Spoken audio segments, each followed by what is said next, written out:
I feel like mindset coaching became such a hot topic not long ago. Like suddenly it was everywhere and everyone wanted to be a mindset coach or do mindset coaching. And I get why, because when I was doing mindset coaching, most of my clients would come in and saying things like, I've been in therapy for years, I feel like I'm not getting anywhere. And my therapist is basically just nodding and saying, I understand. But my therapist isn't actually guiding me and giving me tools to get from point A to point B. So people were craving structure, direction, accountability. They didn't want someone to just nod and say, right? Every 5 minutes. And listen, I'm not talking shit about mindset coaches. I'm not talking shit about therapists. I literally have a double master's in the field of psychology from the University of Pennsylvania. So like I love the field of psychotherapy. But I have to say that most therapists are not effective. And I understand why now, because I was trained as a therapist, so I see it's more of a schooling issue, honestly. So let me backtrack you. Around 10 years ago, I was stuck in a fucking hamster wheel, seeing therapists, talking about my problems, but not actually moving forward. It wasn't until I started working with coaches that something actually shifted. And I started to learn more structures and how to get from point A to point B and not just fucking cry about it. However, that did lead to burnout because I became hypermasculine. Now I combine a lot of sacred sexuality work so that getting from point A to point B actually becomes pleasurable and fun and playful and not just, I'm gonna put my head down and grind this the fuck out. So that's why I love the work that I do, because it combines this coaching aspect. Yes, I was trained as a therapist, and yes, I'm trained as a sacred sexuality educator and mentor to be able to help you utilize this frequency when you're creating. So let's backtrack a little bit and talk about why mindset coaching / coaching in general is so successful. It is because it is built on principles that are very similar to CBT, cognitive behavioral therapy. It helps you rewire your thought patterns. So for example, let's say a client comes into me with anxiety about a work presentation. A mindset coach would teach them how to observe the anxiety, reframe it, and recognize, oh, this is just my brain reacting to stress about my coworkers judging me. They're able to see it and move past it because they've dissociated from the emotion. Voila! Now they can go present at work and not feel the anxiety. Listen, I used to run clients through this all fucking day. I can turn people into hyper dissociative machines. I feel kind of guilty saying that, but anyway, that's what I used to do. So here's where we take it a step deeper with the type of work that I do now. For anyone that's trained in somatics and body-based work in the world of sacred sexuality, in the work that involves your body, we go a step further. Because instead of just thinking our way out of anxiety, we bring that client into the felt sense inside of their body. Most people try really hard to avoid discomfort.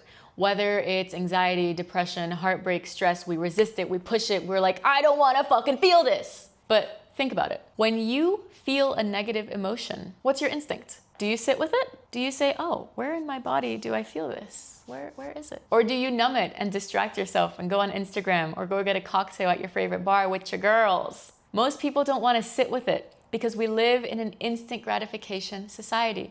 We're not taught how to be patient with our emotions, let alone compassionate towards them. That was one of my hardest things, was like not just feeling it, but then like, okay, how do I love this? How do I show compassion to the thing that keeps fucking me up? When in reality, I just want to punch the fucking emotion, right? Bringing love to it. Because here's the thing, emotions are just energy in motion. Energy cannot be created nor destroyed. It can only be transformed from one thing to another. So if we stop fighting the emotion, when we actually start to turn these emotions into something powerful, we can channel them.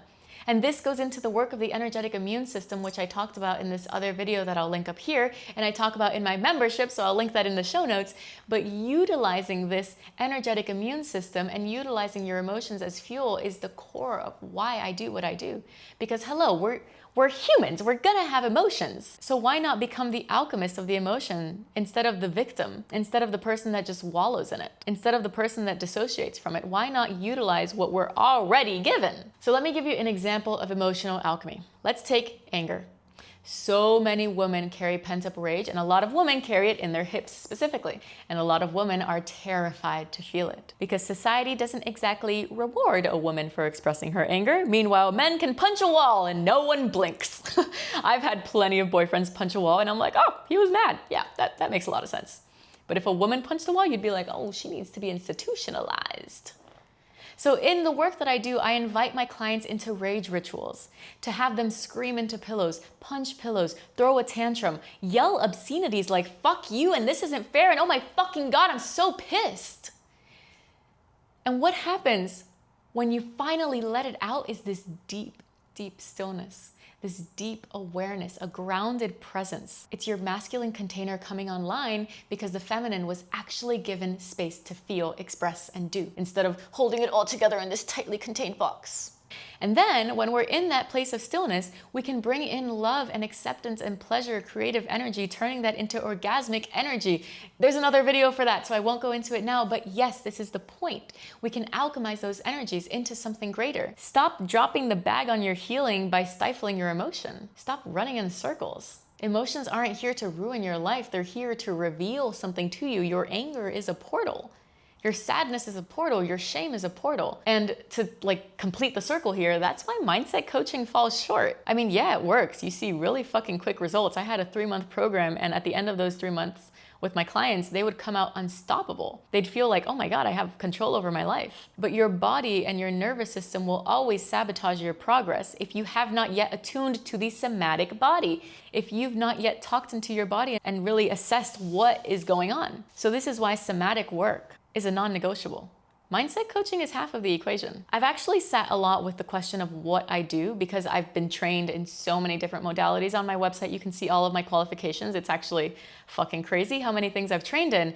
And so it's hard to describe what I do. It's like a blend of somatic and psychotherapy and coaching, and I'm a fucking witch at the same time. So it's, it's hard to encapsulate this work, but I do believe that this is a type of work that most people need, because it encapsulates everything. It's extremely holistic. We're not just tackling your mind. We're not just tackling the spirit.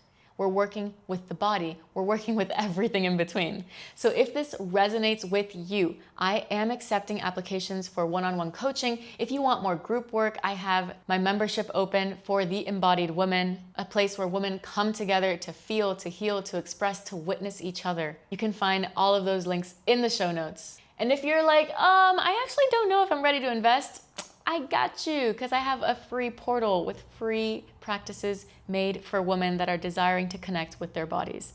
That's also in the show notes. So thank you so, so, so much. I love you, and I will see you next time.